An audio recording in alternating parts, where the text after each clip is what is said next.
শাহ ওলিউল্লাহ দেহলভী রহমতুল্লাহ আলাই, নাম তো শোনার কথা। তিনি যখন ইন্তেকাল করলেন, তো এখন বড় একজন হুজুর যদি ইন্তেকাল করে, তাহলে তার জানাজায় শরীক হওয়ার জন্য বা পরবর্তীতে ফ্যামিলিদেরকে সান্ত্বনা দেওয়ার জন্য দূর দূরান্ত থেকে মানুষজন আসে না। তার এক শাগরেদ ছিল কাজী সানাউল্লাহ মানিপতি রহমতুল্লাহ আলাই।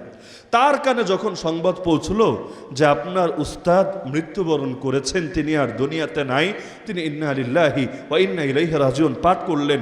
কিন্তু ওই যুগে তো আর বিমান ছিল না, আর হেলিকপ্টার ছিল না, এত সহজে যাতায়াতের ব্যবস্থাও ছিল না। তো এখন উস্তাদের মৃত্যু সংবাদ পৌঁছলেও যেতে যেতে অনেক দেরি হবে, তাতে কি তিনি হিম্মত করলেন, ঠিক আছে আমি অন্য কিছু পারি না পারি তার খানদানকে গিয়ে একটু সান্ত্বনা তো দিতে পারবো। আল্লাহ নবী হাদিসের মধ্যে জানিয়েছেন, সহি হাদিস, মান আজ্জা মুসাবান ফালাহু মিসলু আজরি ফাইলিহি। আরে যেই ব্যক্তি কোনো একজন বিপদগ্রস্ত ব্যক্তিকে, মুসিবতে পতিত ব্যক্তিকে সান্ত্বনা দেবে, আরে ওই লোক মুসিবতে পড়ে যে সওয়াব পেয়েছে, এই লোক সান্ত্বনা দিয়ে সমান সওয়াব পেয়ে যাবে। মুসিবতে সান্ত্বনা দেওয়া এটা যেন তেন আমল না। যদি কিছু করতে পারেন বা না পারেন, অন্তত মুখ দিয়ে 2-4টা বাক্য বলে অন্তত সান্ত্বনা দেবেন, আল্লাহ তাআলা তার এই মুসিবতের সমপরিমাণ সওয়াব আপনারা দিয়ে দেবেন ইনশাআল্লাহ। তো তিনি এখন উস্তাদের বাড়ির দিকে যাচ্ছেন, তো যাবেন কিভাবে? গরুর গাড়ি ঠিক করলেন। গরুর গাড়ি তো দেখার কথা আপনারাও। গরুর গাড়ি ঠিক করলেন, কিন্তু গাড়িটা যে চালাবে, চালক সে হলো হিন্দু। তো এখন হুজুর যাত্রা শুরু করেছেন, চালকও চালিয়ে নিয়ে যাচ্ছে। মাঝখানে হঠাৎ গরুর হিন্দু চালক প্রশ্ন করছে, হুজুর, মৌলভী সাহেব, আমার একটা প্রশ্ন আছে। হঠাৎ আমার ভেতরে খটকাটা আসলো, আপনার থেকে একটু ক্লিয়ার হয়ে নেই। সেটা হলো গড, যাকে আপনারা আল্লাহ বলেন, আমরা ভগবান বলি, সেই গড মুসলমান না হিন্দু? অদ্ভুত প্রশ্ন, কিন্তু সাধারণ মানুষের বুঝ যেমন, তার প্রশ্নও হবে তেমন। এখন ঝাড়ি একটা মেরে বসিয়ে দেওয়া যায়, চুপ থাক, এইসব আলতু ফালতু প্রশ্ন করবি না। কিন্তু এই ঝাড়ি মারলে তো আর তার ভেতরে সংশয় সন্দেহ যাবে না। যে যেভাবে বোঝে তাকে তো সেভাবে বোঝাতে হয়। তিনি কৌশল করলেন, আরে আমি তো এক নাখান্দা বান্দা, এক ছোট আদনা তালিবুল ইলম, এক কাজ করো, প্রশ্নটা তুমি করেছো ঠিক আছে, তবে জবাবটা আমি দেব না। জবাবটা আমার উস্তাদ থাকলে উস্তাদের থেকে আদায় করতাম। আজকে উস্তাদ নাই, তাতে কি?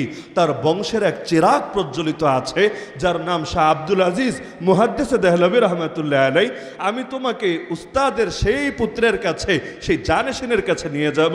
আমি আশা করি সেই তোমাকে সবচাইতে পারফেক্ট জবাব দিয়ে দিবে। তো শাগরেদের জবাবের চাইতে তার জবাবটাই তোমার জন্য বেশি ভালো হবে। সে বলল, ঠিক আছে, বড় হুজুর যদি আমার জবাব দেয় আরো ভালো, তবে আমার জবাবটা লাগবে যে আপনাদের আল্লাহকে হিন্দু নাকি মুসলমান। নিয়ে গেল। যাওয়ার পর সান্ত্বনা জানানো শেষ, শোকবার্তা প্রকাশ করা শেষ। অবশেষে এসে তাকে ডেকে হাজির করলো যে তুমি হুজুরে কি না প্রশ্ন করবা, করো দেখি।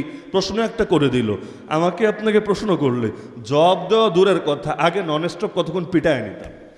বেটা তোর প্রশ্নের জবাব পরে, বেয়াদবের বেয়াদব, তুই কারে নিয়ে তুই প্রশ্ন তুলেছিস, আগে মাইর খা, তারপর তোর সঙ্গে কথা হবে। শাহ আব্দুল আজিজ মুহাদ্দিস দেহলভী রহমতুল্লাহ আলাই কোনো কঠোরতা না দেখিয়ে এক বাক্যে তিনি বলে ফেললেন, অবশ্যই আল্লাহ মুসলমান। সে বলল, বুঝেছি, আপনারা মুসলমান তো, এজন্য নিজেদের দিকে টানছেন। দাবি যে করলেন, যুক্তি কি, প্রমাণ কি? তিনি বললেন, হ্যাঁ যুক্তি আছে। একটাবার চিন্তা করো, গরু তোমাদের দেবতা না? হ্যাঁ দেবতা তো, আমরা তো দেবতা মানি।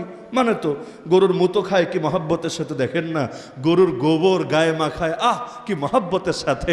দৃশ্যগুলো দেখলেও তো মানে ভেতরে আলাদা একটা পরিস্থিতির সৃষ্টি হয়। তিনি বললেন, এই যে তোমরা গরুরে দেবতা মানো, একটাবার তোমরা চিন্তা করো, এই গরুরে মুসলমান কিভাবে জবাই দিয়ে খেয়ে ফেলে, তো খুব টেস্ট করে, স্বাদ করে, বিভিন্ন রকম রেসিপি তৈরি করে খেয়ে ফেলে। শুধু মুসলমান খায় তা না, বাঘেও খায়, সিংহতেও খায়, হায়নাও খায়, আর চান্স পাইলে কুত্তাও খায়। গরু একটা যদি মরে পড়ে থাকে, কুত্তা এসে খাবে না?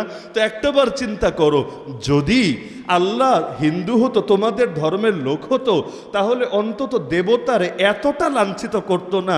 কুত্তাও এসে তারে খাবে, বাঘেও খাবে, সিংহতেও খাবে, হায়নাও খাবে, আর মুসলমান তো সেই টেস্ট নিয়ে খাবে।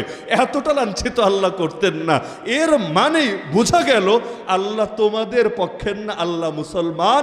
এজন্যই আল্লাহ গরু জবাইয়ের আদেশ দিয়েছেন। কোরবানি 6টা পশুর অন্যতম পশু গরু ঘোষণা করেছেন। আল্লাহ নবী নিজেও গরু কোরবানি দিয়েছেন। আল্লাহ নবী সারা জীবন খালি উট কোরবানি দেন নাই, গরুও কোরবানি দিয়েছেন, সেই হাদিসের মধ্যে আছে। তো এই বাক্য শুনে সে সাধারণ মানুষ, তো তাকে 10টা আয়াত বললেও এটা কাজ হতো না, 20টা হাদিস দিলেও সে মানতো না। অন্য ধর্মের লোক, তো তার কাছে আয়াতি কি আর হাদিসে কি? এই যুক্তি শুনে তৎক্ষণাৎ সে বলে উঠলো, হুজুর আপনি সাক্ষী থাকেন, আল্লাহ যদি মুসলমান হয় আমি আর হিন্দু থাকবো কোন দুঃখে, জলদি কালেমা পড়েন, আমিও মুসলমান হয়ে যাব।